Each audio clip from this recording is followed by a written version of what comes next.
AB youth classes परिवार में आप सभी लोगों का स्वागत है। प्रतिशत का मैथ में प्रतिशत टॉपिक स्टार्ट है, जिसके 1-2 पार्ट आ चुके हैं। विश्वास है कि आप लोगों ने देखा होगा, अगर देखा नहीं है तो वो पहले देख लीजिए, तब आज का पार्ट देखिएगा, ठीक है। तब चीज़ें आपको ज़्यादा अच्छे समझ में आएंगी। हम पहले और दूसरे वीडियो का जो लिंक है वो डिस्क्रिप्शन बॉक्स में डाल देंगे, आप लोग वहाँ से देख सकते हैं, ठीक है। तो अब स्टार्ट करते हैं प्रतिशत भाग 3। प्रतिशत भाग 3, ठीक। तो इसमें आपको प्रतिशत से के ऊपर बनने वाले सभी प्रकार के क्वेश्चन बताए जा रहे हैं कि जिससे कंपटीशन में बनते हैं। और एक चीज़ आपने देखा होगा कि कोई फार्मूला हम नहीं लगा रहे हैं, कुछ रटना नहीं है, कोई फार्मूला रटना नहीं है, बस अपने समझ से प्रश्नों को किया जा रहा है, ठीक है। चलिए, तो इसी आधार पर हम क्वेश्चन लेते हैं, ठीक है। एक क्वेश्चन मान लीजिए लेते हैं, अगले में इसके बारे में बात किया था उसी पर आधारित, ठीक। क्वेश्चन है, किसी संख्या का 13% 42 हो तो उस संख्या का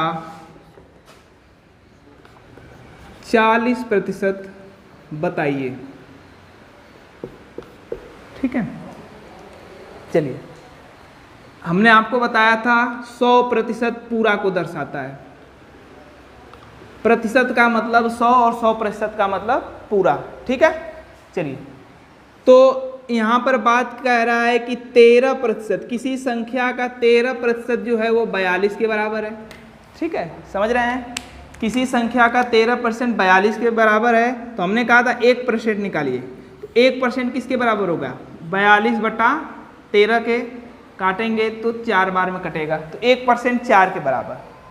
तो बताइए यहाँ थोड़ा सा दिक्कत क्या है, अगर पूरा संख्या पूछता कि वो पूरी संख्या बताइए तो 100% निकालते हैं, लेकिन पूरी संख्या नहीं पूछा है, वह उस संख्या का 40% पूछा है।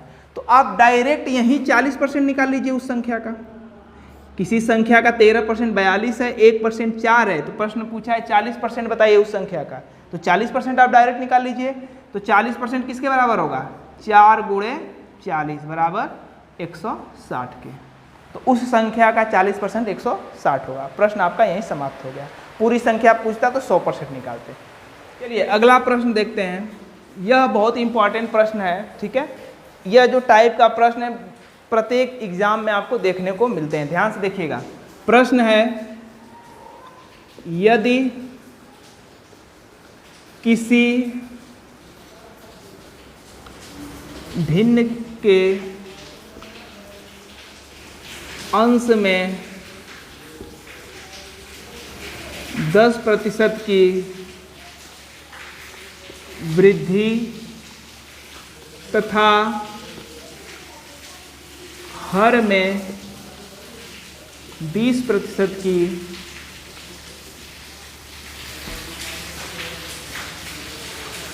कमी कर दिया जाए तो परिणामी भिन्न 11/6 प्राप्त होता है। तो मूल भिन्न बताइए। देखिए, ये बहुत ही बेहतरीन क्वेश्चन है, एग्ज़ामों के लिए फेवरेट क्वेश्चन है। और यूपी टेट इस बार जो 2019 का हुआ था उसमें सेम इसी पर क्वेश्चन भी आया था, ठीक है। तो इसमें क्या होता है कि लोग मान लेते हैं, मान लिया वो भिन्न x/y है, ठीक है।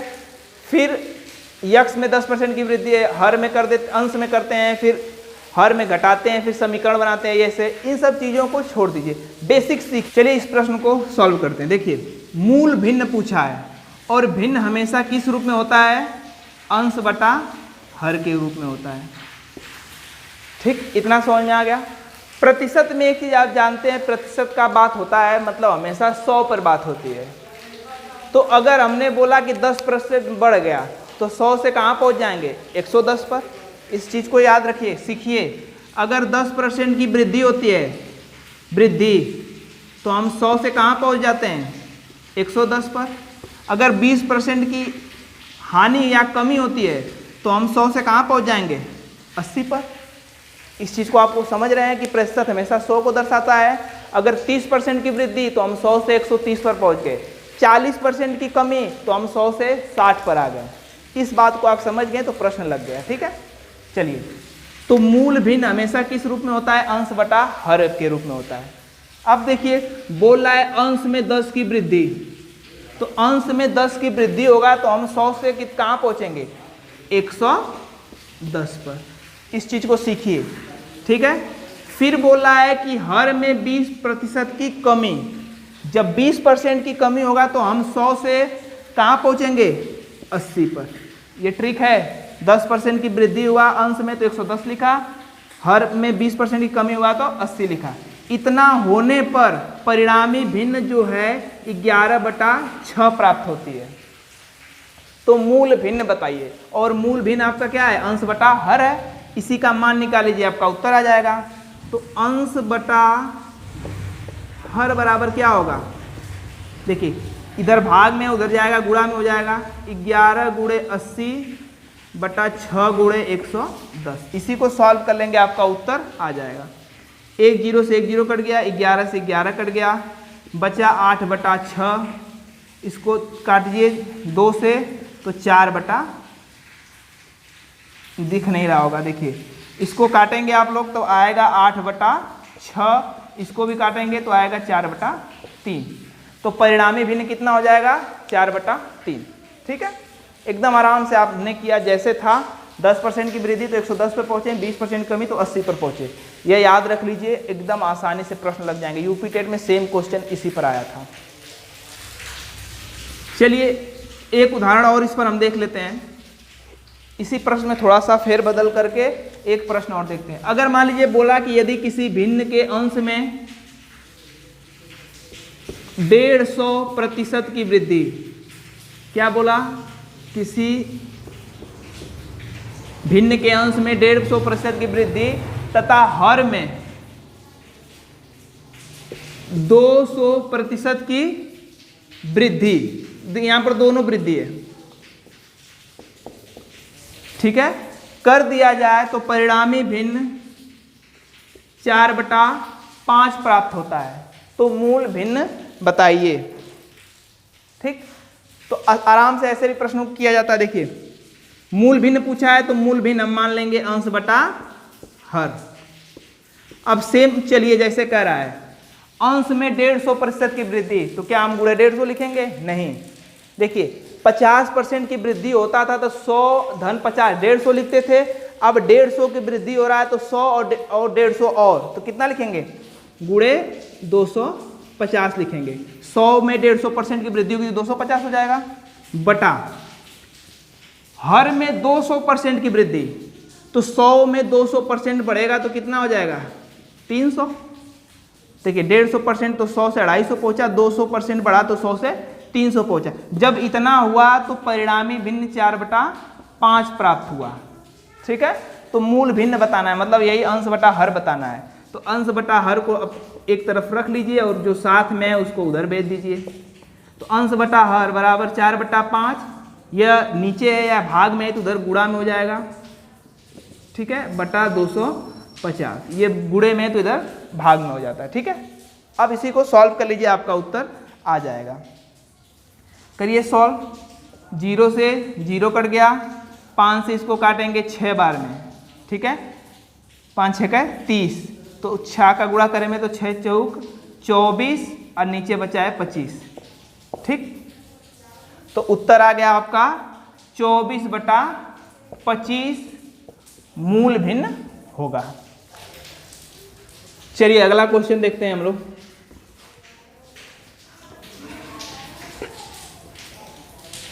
चलिए यह भी इंपॉर्टेंट टाइप का क्वेश्चन है। आपके 68,500 में इस पर प्रश्न आ चुके हैं, शिक्षक भर्ती में, यूपी टेट में आ चुका है, एसएससी के एग्जामों में आता है, बैंक पुलिस में भी इस पर आधारित प्रश्न आते हैं। तो यह इंपॉर्टेंट टाइप है, इसको सीखिए आप लोग, ठीक है। प्रश्न है, यदि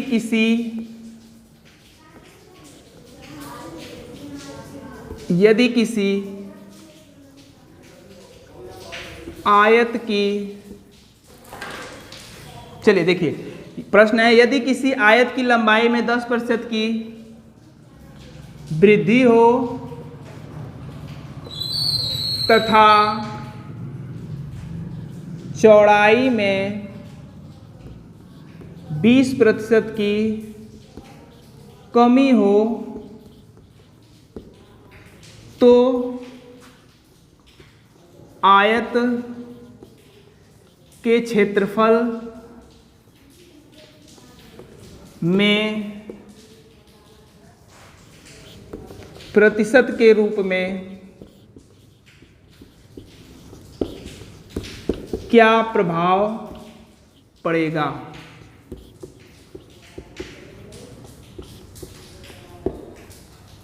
देखिए इस टाइप को पहले समझने के, इस टाइप पर क्वेश्चन बहुत सारे आते हैं, एक ही ट्रिक पर हो जाएगा, ठीक है। पहले समझिए कैसे किया जाता है, इसमें कैसे पकड़ेंगे कि यह उस टाइप का क्वेश्चन है। देखिए जब प्रश्न में 2 बार प्रतिशत के रूप में कमी और वृद्धि बताया जाए, या वृद्धि और वृद्धि बताया जाए, कमी और कमी बताया जाए प्रतिशत के रूप में, और उत्तर भी आपका प्रतिशत में पूछे, तो यह ट्रिक काम करेगा जो हम आपको बताएंगे। देखिए यहाँ पर बोला है 10% की वृद्धि हो रही है, फिर 20% की कमी हो रही है, तो क्षेत्रफल में क्या प्रभाव होगा, ठीक है। कोई अंक नहीं दिया है तो कैसे करते हैं, देखिए ट्रिक पहले आसानी समझिए। आयत के क्षेत्रफल का सूत्र क्या होता है, लंबाई गुणे चौड़ाई, ठीक है। यहां पर कुछ दिया नहीं कि लंबाई कितना है चौड़ाई कितना है, प्रतिशत के रूप में है, तो हमेशा आप प्रतिशत का मतलब आप क्या मानते हैं, 100 गुणे 100। ट्रिक है, समझिएगा। अब प्रश्न की तरफ चलिए, इतना आपको समझना है, ठीक है। कुछ नहीं दिया तो 100 गुणे 100 मान लिया। बोला है आयत की लंबाई में 10% की वृद्धि, तो आयत की लंबाई में 10% की वृद्धि होगी तो हम कहाँ पहुँचेंगे, 110 पर, ठीक। चौड़ाई में 20% की कमी, तो चौड़ाई में 20% की कमी होगा तो हम कहाँ पहुँचेंगे, 80 पर, ठीक है। इतना बात आपको समझना है। अब ट्रिक देखिए क्या काम करता है यहाँ पर। अब गुणा करते हैं डायरेक्ट, इसका गुणा इसमें करेंगे तो 1 2 3 4 0, ठीक है, 10,000 हो गया। इसका गुणा करिए, 11 का गुणा 8 में करेंगे 88 और 2 0, कितना हो गया 88। इतना करने के बाद एकदम आराम से बता रहे हैं, प्रतिशत की वजह से 2 0 कटते हैं, तो मतलब 2 अंक पर दशमलव लगा दीजिए या 2 0 काट दीजिए, ठीक है। यहाँ लगेगा दशमलव, ठीक है। तो देखिए यहाँ पर 2 अंक पीछे से दशमलव लगाएंगे तो यह 100 हो जाएगा और यह क्या हो जाएगा 88। तो पहले क्षेत्रफल 100 था, अब क्षेत्रफल 88 हो गया। तो वृद्धि हुई है क्षेत्रफल में कि कमी हुई है, कितने की कमी हुई है, 100 माइनस 88 करेंगे तो 12, मतलब क्षेत्रफल में 12% की कमी होगी, ठीक है। बात समझ में आ गई आप लोगों को। 100 गुणे 100 क्यों लिखा, क्योंकि कुछ नहीं दिया तो 100 में 100 लिखते हैं। 10% की वृद्धि 110 पहुँचे, 20% कमी 80 पहुँचे। गुणा करने के बाद 2 0 काट लेते हैं और गुणा कर दीजिए। 100 का गुणा 100 में करेंगे 10,000, 2 अंक पर दशमलव लगा दीजिए, 100 हो गया। इसका गुणा इसमें करेंगे तो 8800, 2 अंक पर लगाएंगे तो 88 हो जाएगा। तो 100 से 88 क्या है, कमी हुई है, तो 12% की कमी। अब आपको यह समझना है कि यह इतना लंबा प्रोसेस एग्जाम में आपको नहीं करना है। आपको बस इतना याद रखना है कि जैसे बोला वैसे करिए और पीछे से 2 अंक पर दशमलव लगाकर 100 से तुलना कर लीजिए। इतना आप सीख सकते हैं। जैसे कैसे एग्जाम में करेंगे, लंबाई में 10% की वृद्धि तो आप सीधे लिख लेंगे 110 गुणे चौड़ाई में 20% की कमी 80, गुणा करेंगे तो 8800, 2 0 काट लेंगे तो बताएंगे 88 और मन में सोच लेंगे कि 100 से 88 ज़्यादा है कि कम है, कम है तो 12 कम है, तो उत्तर बता देंगे सीधे कि क्षेत्रफल में 12% की कमी होगी। अगर मान लीजिए ये गुणा करने पर 110 आ जाए, 120 आ जाए, तो 100 से 120 20% ज़्यादा है तो हम बोलेंगे क्षेत्रफल में 20% की वृद्धि होगी। इसी पर एक प्रश्न और देते हैं जो कि आपके एग्जाम में आया हुआ है 2018 के यूपी टेट में, सेम प्रश्न, ठीक है। देखिए डायरेक्ट इसको लगाएंगे, ये करने नहीं जाएंगे, ठीक है। प्रश्न था यदि किसी आयत की लंबाई में 20% की वृद्धि हो तथा चौड़ाई में 20% की कमी हो तो आयत के क्षेत्रफल में क्या प्रभाव पड़ेगा। तो आप सीधे करिएगा, देखिए क्या करेंगे, लंबाई में 20% की वृद्धि तो हम कहाँ पहुँचे 120 पर, गुणा चौड़ाई में 20% की कमी तो हम कहाँ पहुँचे 80 पर, ठीक है। अब गुणा करिए, 12 बटे 96 और 2 जीरो, 2 जीरो पर दशमलव लगाते हैं, 2 जीरो कट जाते हैं तो 96। अब 100 से तुलना करिए, 100 से 96 क्या है, कम है, कितना कम है 4, ठीक। तो हमारा उत्तर होगा कि क्षेत्रफल में 4% की कमी होगी, ठीक है।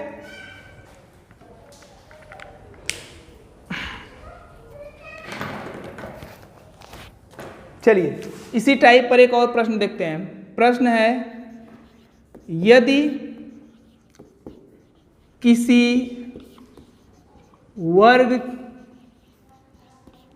की भुजा में 10% की वृद्धि हो तो वर्ग के क्षेत्रफल पर क्या प्रभाव पड़ेगा, ठीक है। ऐसे प्रश्नों के जो ऑब्जेक्टिव होते हैं वो इस रूप में होते हैं, 4% की कमी, 10% की वृद्धि, मतलब प्रतिशत के रूप में होते हैं। तो यहाँ पर ट्रिक वो आपका लगेगा 100 गुणे 100 वाला, ठीक है। यदि किसी वर्ग की भुजा में 10% की वृद्धि हो, ठीक है, यहाँ पर तो बात एक ही भुजा की हो रही है, लेकिन आपको पता है वर्ग का क्षेत्रफल, वर्ग का क्षेत्रफल क्या होता है, भुजा का स्क्वायर, मतलब भुजा गुणे भुजा यहाँ भी आ रहा है। तो वर्ग के एक भुजा में अगर 10% की वृद्धि हो रही है तो दूसरे भुजा में भी होगा, तो एक भुजा में 10% की वृद्धि होगा तो 100 से हम कहाँ पहुँचेंगे 110 पर। अब दूसरा भुजा भी, क्योंकि भुजा वर्ग की भुजा सेम होती है तो दूसरा भुजा भी 110 होगा, और गुणा करिए, 110 का गुणा 110 में करेंगे तो 11 गुणे 11 कितना होगा 121 और 2 जीरो, हमने बताया 2 अंक पर दशमलव लगा लीजिए या 2 जीरो काट दीजिए, ठीक। तो हम कहाँ पहुँचे 121 पर। 100 से तुलना करते हैं तो 100 से हम पहुँच गए 121 में, तो बताइए वृद्धि हुई कि कमी, वृद्धि हुई है, कितने की वृद्धि हुई है 21। तो हमारा उत्तर हो जाएगा कि वर्ग के क्षेत्रफल में 21% की वृद्धि होगी। और देख लीजिए, जरूरी नहीं कि हमेशा 21% 4% आए, दशमलव में भी आते हैं। उस पर एक उदाहरण देख लीजिए, एक उदाहरण ये देख लीजिए, यदि किसी वस्तु के मूल्य में 15% की वृद्धि हो, 15% की वृद्धि हो तथा पुनः 15% की कमी हो तो वस्तु के मूल्य में क्या परिवर्तन होगा, परिवर्तन होगा। उसी टाइप का क्वेश्चन है, देखिए इसका भी ऑप्शन प्रतिशत के रूप में रहेगा, प्रतिशत में प्रतिशत दिया है, प्रतिशत दिया है, उत्तर भी प्रतिशत के रूप में पूछेगा, मतलब 100 गुणे 100 वाला यहाँ ट्रिक काम करेगा। तो देखिए किसी वस्तु का दाम में 15% की वृद्धि हुई तो हम 100 से कहाँ पहुँचेंगे 115 पर, ठीक है। और उसी वस्तु के दाम में 15% की कमी हुई तो 15% की कमी होगी तो हम कहाँ पहुँचेंगे 85 पर, ठीक है। अब 115 का गुणा 85 में करिए तो 115 गुणे 85 9775, गुणा करेंगे तो आएगा 9775, ठीक है। फिर हमने कहा कि 2 अंक पर दशमलव लगा देते हैं, तो यहाँ पर जीरो तो कट नहीं रहे हैं, 2 अंक पर दशमलव लगा दीजिए तो क्या हो गया 97.75, ठीक। अब हमने बताया जब इतना करने के बाद हम 100 से तुलना करते हैं, 100 से क्या करते हैं हमेशा तुलना। तो 100 था पहले, अब हो गया है 97.75। तो मूल्य में कमी हुई है ना, कितने की कमी हुई है? 100 में से आप 97.75 को घटाएंगे तो आएगा 2.25% आएगा। यही उत्तर हो जाएगा कि आपका उत्तर हो जाएगा कि 2.25% की कमी होगी। तो देखा आपने कि यहाँ जरूरी नहीं कि 2 जीरो कटे, तब भी आप 100 से तुलना करके बता सकते हैं। मान लीजिए आपने गुणा किया और आया 102.5, तो आप कहेंगे कि 2.5 की वृद्धि हुई। यहाँ 100 से तुलना किया तो पता चला 2.25% की कमी हुई। तो मूल्य में कितने का परिवर्तन होगा? 2.5% की कमी होगी। ये प्रश्न आपके पूछे जाते हैं, ठीक है। ये भी इंपॉर्टेंट टाइप है। प्रश्न है, यदि किसी कक्षा में 75% विद्यार्थी 75% विद्यार्थी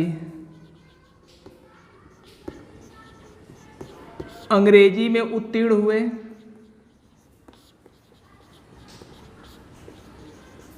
तथा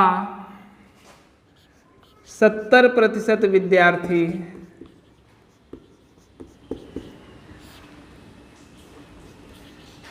गणित में उत्तीर्ण हुए,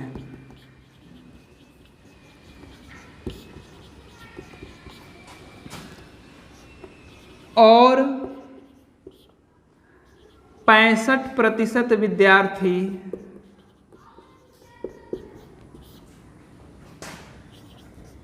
दोनों विषयों में उत्तीर्ण हुए, तो बताइए कुल कितने प्रतिशत विद्यार्थी अनुत्तीर्ण हुए? अच्छा क्वेश्चन है, इंपॉर्टेंट है। इस पर आते हैं क्वेश्चन, ठीक है। प्रश्न को पहले ध्यान से पढ़िए आप लोग। बोल रहा है कक्षा में 75% अंग्रेजी में उत्तीर्ण हुए, 70% गणित में उत्तीर्ण हुए, 65% विद्यार्थी दोनों विषय में उत्तीर्ण हुए। फिर लेकिन लास्ट में पूछ दिया है कि कुल कितने प्रतिशत विद्यार्थी अनुत्तीर्ण हुए। उत्तीर्ण का मतलब पास हुए, अनुत्तीर्ण का मतलब फेल हुए, ठीक है।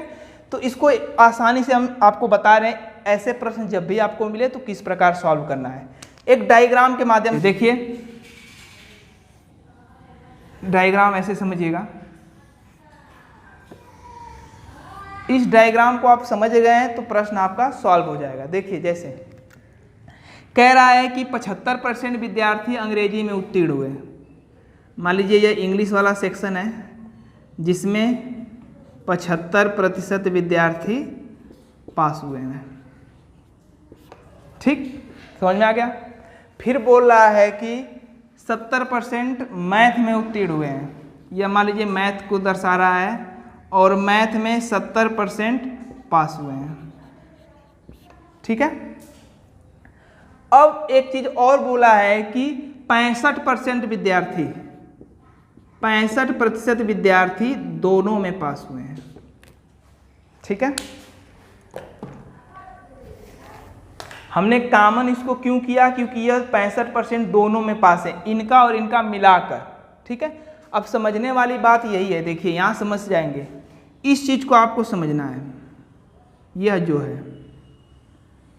बोल रहा है 65% विद्यार्थी दोनों विषयों में, मतलब यह 65% इस इंग्लिश वाले सेक्शन में भी आता है और यह 65% इस मैथ वाले भी सेक्शन में आता है, ठीक है। तो अब कैसे करेंगे? देखिए बहुत आसान है, बस आपको ध्यान यह रखना है कि यह तीनों जो है एक रूप में हो, इकाइयां एक रूप में हो। जैसे यह भी पास है, यह भी पास है, यह भी पास है, ठीक है। अगर कोई फेल रहता तो उसको हम पास में बदल लेते हैं, अभी सिखा रहे हैं उसको भी। तो देखिए कैसे निकालते हैं, यह पास है, यह पास है, यह पास है, तो कुल उत्तीर्ण विद्यार्थियों का प्रतिशत कैसे निकालेंगे? का प्रतिशत। देखिए कुल उत्तीर्ण विद्यार्थियों का प्रतिशत, देखिए 75, क्या करेंगे, इंग्लिश वाले को मैथ वाले को जोड़ लेंगे, कितने परसेंट है, तो इंग्लिश वाले कितने परसेंट हैं, 75%, और मैथ वाले कितने हैं, 70%। जोड़ने के बाद एक बार इस 65% को घटा लेंगे, क्यों, क्योंकि यह 65% 2 बार आ रहा है, एक बार इंग्लिश वाले में भी आ रहा है और एक बार मैथ वाले में भी आ रहा है, 2 बार आ रहे हैं, तो एक बार 65% घटा लेंगे तो यह पास पास पास हैं, तो कुल उत्तीर्ण विद्यार्थियों का प्रतिशत आ जाएगा, मतलब कुल पास विद्यार्थियों का प्रतिशत हमें मालूम हो जाएगा। तो देखिए 75 और 70 145, 145 में से 65 घटाएंगे तो 80%, मतलब 80% विद्यार्थी क्या हैं, पास हैं। कैसे आपने किया, ट्रिक सीख लिया होगा आपने, जब तीनों पास पास पास में हो तो इन दोनों को जोड़कर जो कॉमन रहता है उसको घटा लेते हैं, तो कुल पास विद्यार्थियों की संख्या आती है। तो 75 और 70 145, यह 2 बार आया था तो एक बार घटा लिया तो आ गया 80% पास। तो कुल उत्तीर्ण विद्यार्थियों की संख्या कितनी आ गई, 80%। प्रश्न में पूछा है कुल अनुत्तीर्ण विद्यार्थियों की संख्या बताइए, तो आप बताइए, आसानी से बता सकते हैं कि नहीं, 80% जब बच्चे पास हैं तो कितने परसेंट बच्चे फेल होंगे, सीधी सी बात, 100% में से 80% जब पास हैं तो 20% छात्र क्या होंगे, अनुत्तीर्ण होंगे। यही आपका क्या हो गया, उत्तर हो गया। ठीक है, चलिए इसको एक और तरीके से हम बता दे रहे हैं, ठीक है, इस समझ में आ गया होगा। एक और उल्टा तरीके से बता रहे हैं कि कैसे फेल की तरफ से निकालेंगे। देखिए यहां पर छोटा सा आपको समझा दे रहे हैं, देखिए जैसे समझिए इसको, जैसे दिया है कि इंग्लिश में 75% पास है, कितने हैं, 75% पास है, मैथ में 70% पास है, ठीक है, पास है, और 65% दोनों में पास है। ठीक, मतलब आपको समझ में आ गया कि यहाँ तीनों पास पास पास हैं, तो इसकी सहायता से हम कुल पास निकाल सकते हैं। ठीक है, तो अगर हम इसको फेल में बदल दें तो कुल फेल भी निकाल सकते हैं। तो फेल में बदलिए, बताइए इंग्लिश में अगर 75% पास हैं तो फेल कितने परसेंट होंगे, 25%। 25% क्या आ गया, फेल आ गया। 65% कुल दोनों विषयों में पास हैं तो दोनों में फेल कितने परसेंट होंगे, 35%। मैथ में 70% पास है तो मैथ में फेल कितने परसेंट होंगे, 30%। तो देखिए यह भी फेल में आ गया, यह भी फेल में आ गया, यह भी फेल, तीनों फेल में आ गए।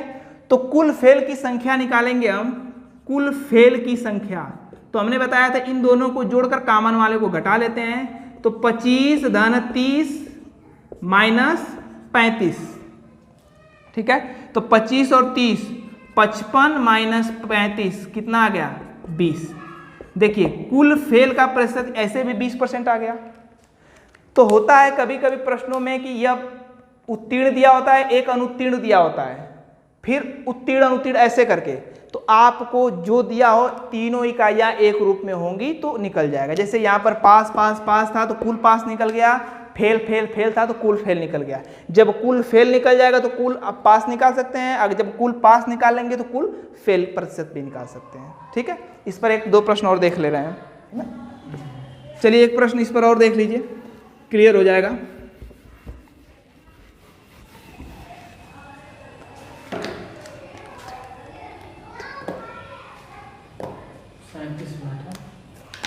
बस 10-15 मिनट लगे। चलिए, यदि किसी कक्षा में 80% विद्यार्थी हिंदी में उत्तीर्ण हुए तथा 40% विज्ञान में अनुत्तीर्ण हुए तथा दोनों विषयों में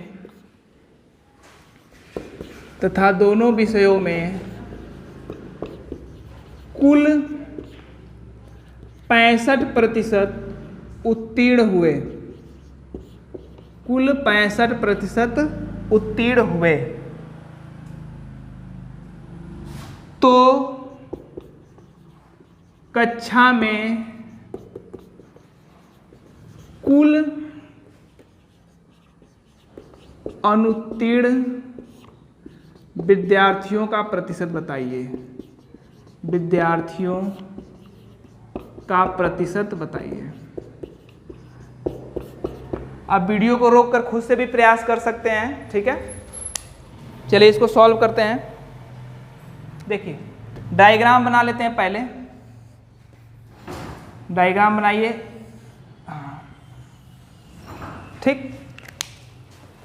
देखिए बोल रहा है कि हिंदी, मान लीजिए यह हिंदी है, हिंदी में 80% विद्यार्थी उत्तीर्ण है, मतलब पास हैं।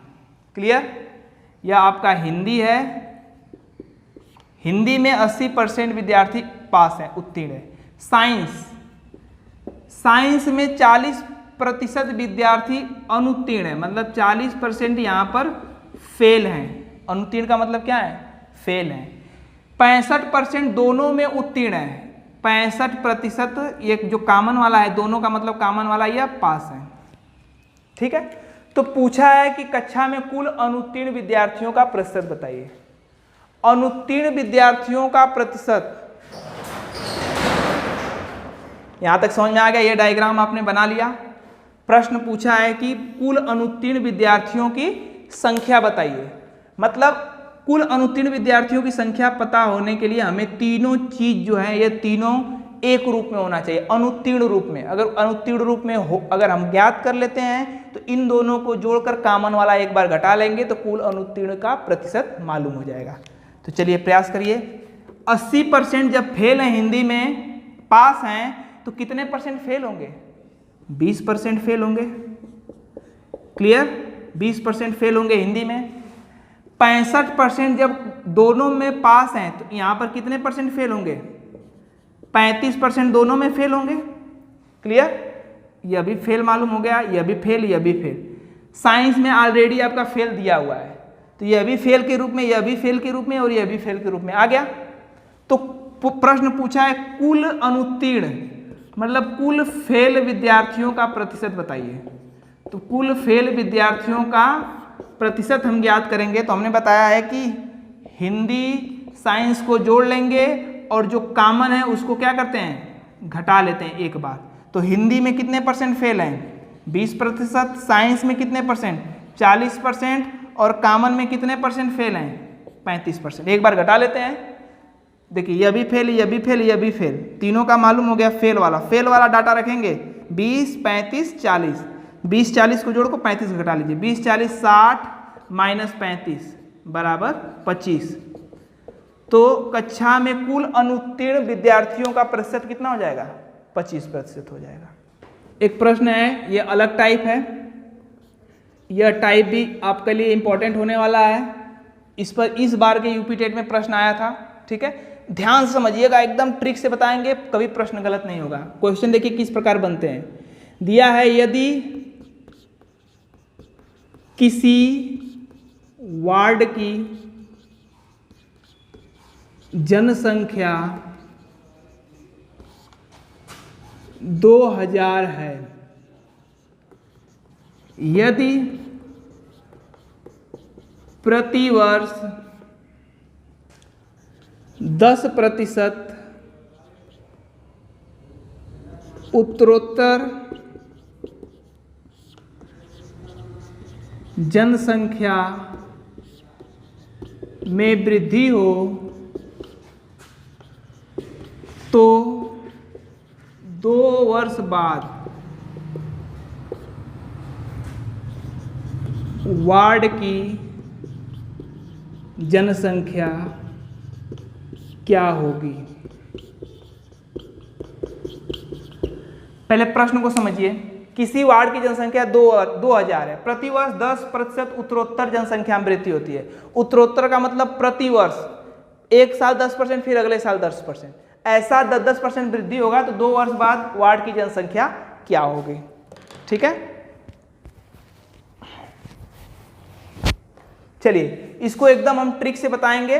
ट्रिक ध्यान रखिएगा, ऐसे प्रश्नों को जब उत्तरोत्तर वृद्धि हो, उत्तरोत्तर ह्रास हो, कमी हो, तो 3 वर्ष बाद, 3 वर्ष पहले, 4 वर्ष पहले, 2 वर्ष पहले के प्रश्न में यह ट्रिक अप्लाई करेंगे। ठीक है, तो देखिए यहाँ आपको बस ध्यान रखना है कि कितने वर्ष बाद पूछा है, 2 वर्ष बाद, और 10% की क्या हो रहा है, वृद्धि हो रहा है। 10% में क्या हो रहा है, उत्तरोत्तर वृद्धि। ये चीज ध्यान रखना है। देखिए अगर मान लीजिए पहले जनसंख्या 100 थी, समझिए, यदि मान लीजिए पहले जनसंख्या कितनी थी, 100 थी, तो 10% की जब वृद्धि होगा तो अब जनसंख्या कितनी हो जाएगी, बाद में 110 हो जाएगा।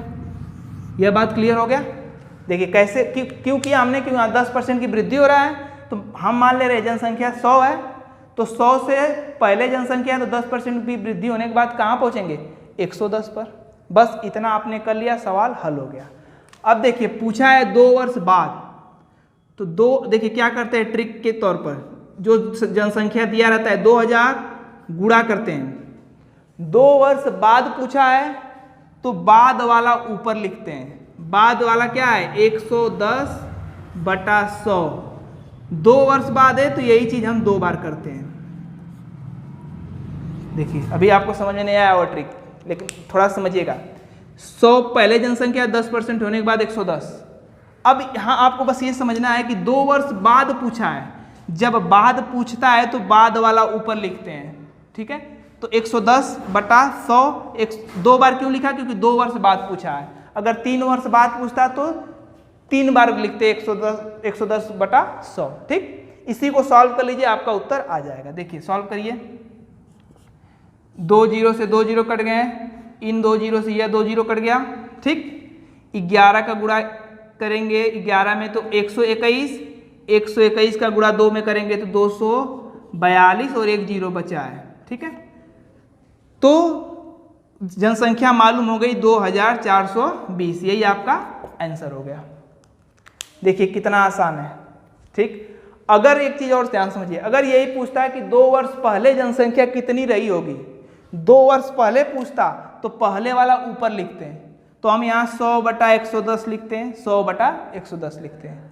3 वर्ष बाद पूछता है तो 3 बार गुणा करते हैं। ठीक है, ये ट्रिक है।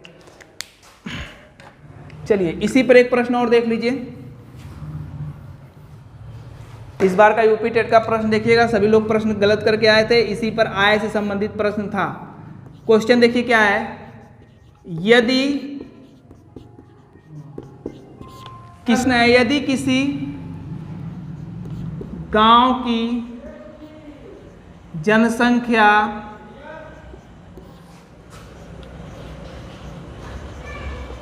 है, ठीक है, 72,900 है, तथा जनसंख्या में 10% जनसंख्या में प्रतिवर्ष 10% की कमी या ह्रास होता है, तो 3 वर्ष पहले गांव की जनसंख्या क्या थी। ऐसे वाले प्रश्नों को ट्रिक से, वही ट्रिक अप्लाई करेंगे। ठीक है, देखिए यहाँ 3 वर्ष पहले पूछा है और प्रतिवर्ष 10 की कमी हो रही है, तो ट्रिक हमारा काम करेगा। लगाएंगे कैसे हुआ, देखिए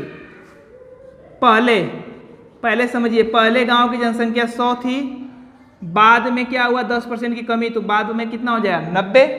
ठीक, अब पूछा है 3 वर्ष पहले गांव की जनसंख्या कितनी, तो 3 वर्ष पहले, तो पहले हम जो दिया रहता है डाटा उसको लिखते हैं, लिख लिया, गुणे 3 वर्ष पहले का पूछा है तो पहले वाला ऊपर लिखेंगे, तो 100/90। 3 वर्ष की बात है तो 3 बार ये लिखेंगे 100/90 गुणे 100/90। ठीक, अब इसी को सॉल्व कर लीजिए, आपका उत्तर आ जाएगा 1 2 3 जीरो से आपके ये कट गए।